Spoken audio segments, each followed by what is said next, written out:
তার পদকমলে যদি আমরা আত্মনিবেদন করি, আত্মসমর্পণ করি, তিনি মুহূর্তের মধ্যে আমাদের সেই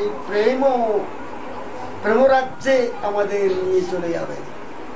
এমনটা তিনি স্বয়ং ভগবান অচিন্ত মহাশক্তি সম্পন্ন, তিনি সর্বশক্তিমান। সুতরাং তিনি আমাদের এই প্রেম সাধনা তিনি শিখিয়ে গেছেন, তিনি প্রেম দান করে গেছেন।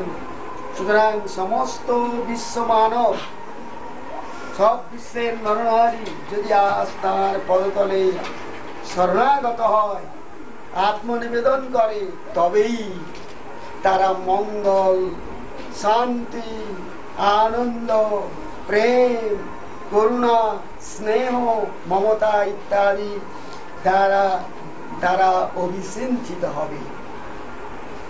পৃথিবীতে যে অসুরের হুঙ্কার চলছে, অসুরের হুঙ্কার, শ্রীকৃষ্ণচন্দ্র তার চক্রের দ্বারা সকলকে তিনি কেটে তছনছ করে দেবেন।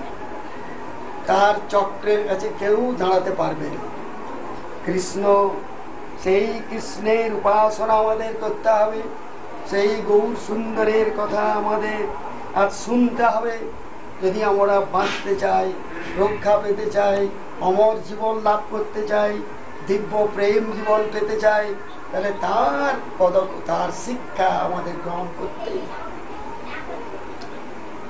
সুতরাং এই আশ্রমের মূল উদ্দেশ্য হচ্ছে প্রেম প্রচার, প্রেমের আরাধনা, প্রেমের সাধনা, প্রেম প্রাপ্তি। এই প্রেম ছাড়া আমাদের জীবন থাকতে পারে। যিনি এই সম্পদটা দান করেছিলেন, সেই গৌর সুন্দরের শ্রীবিগ্রহগণের আরাধনা, সেবা, তার বিশ্বে তার বাণী প্রচার এবং সেই শুদ্ধ ভক্তগণকে পালন, শুদ্ধ ভক্তি গ্রন্থ প্রচারণ ইত্যাদি সেবামূলক কার্যে এর সমস্ত অর্থ ব্যয়িত হয়। এর সমস্ত অর্থ পাই পয়সা, প্রত্যেকটি পয়সা কৃষ্ণের সুখের জন্য, গৌর সুন্দরের সুখের জন্য, ভক্তগণের সুখের জন্য ব্যয়িত হয়। আমরা নিজেদের ইন্দ্রিয় তর্পণে ব্যস্ত, যার ফলে আমাদের এত দুর্দশা। আমরা এই জন্ম মৃত্যু ঘুরছি শুধু নিজের সুখ বাসনা চরিতার্থ করার জন্য। আমরা কোটি কোটি জন্ম, লক্ষ লক্ষ জন্ম ঘুরে বেড়াচ্ছি। আমাদের খুব হুঁশিয়ার হতে হবে।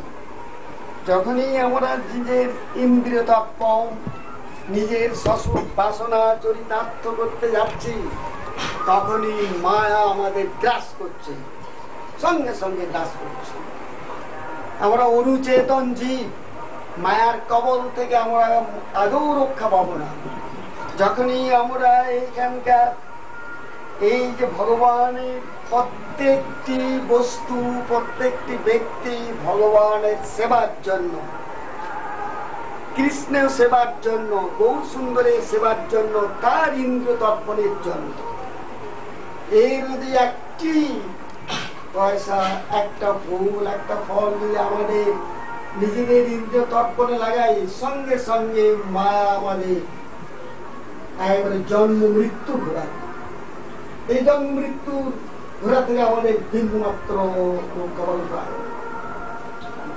যতক্ষণ পর্যন্ত আমরা আমাদের মন, প্রাণ, ইন্দ্রিয় সর্বস্ব গৌর সুন্দর, শ্যাম সুন্দরের সেবায় লাগাতে পারবো, তার সুখকর সেবায় লাগাতে পারবো, তখনই আমাদের মঙ্গলের সূচনা আরম্ভ হবে। তার আগে বিন্দু মাত্র হবে না।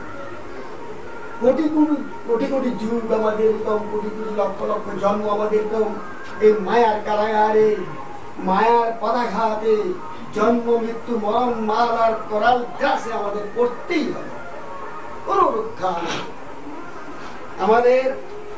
যতক্ষণ পর্যন্ত কৃষ্ণ পাঠ করতে, গৌর পাঠ করতে আত্মনিবেদন করে আমাদের সমস্ত জীবনী শক্তি, আমাদের সর্বস্ব সেবায়, তার সুখকর সেবায় না না লাগাতে শিক্ষা করছি, ততক্ষণ পর্যন্ত আমাদের এই মায়ার কারাগার থেকে একজন উদ্ধার পাবে। জন্ম মৃত্যু ঘুরতেই হবে। সৃষ্টির এই মহারহস্য গৌর সুন্দর জগৎকে বলে গেছে। তার পরবর্তী যুগে আচার্য কেশরী সারা বিশ্বে ওম বিষ্ণুপাদ পরমহংস, অষ্টসে ভক্তি সিদ্ধান্ত সরস্বতী গোস্বামী ঠাকুর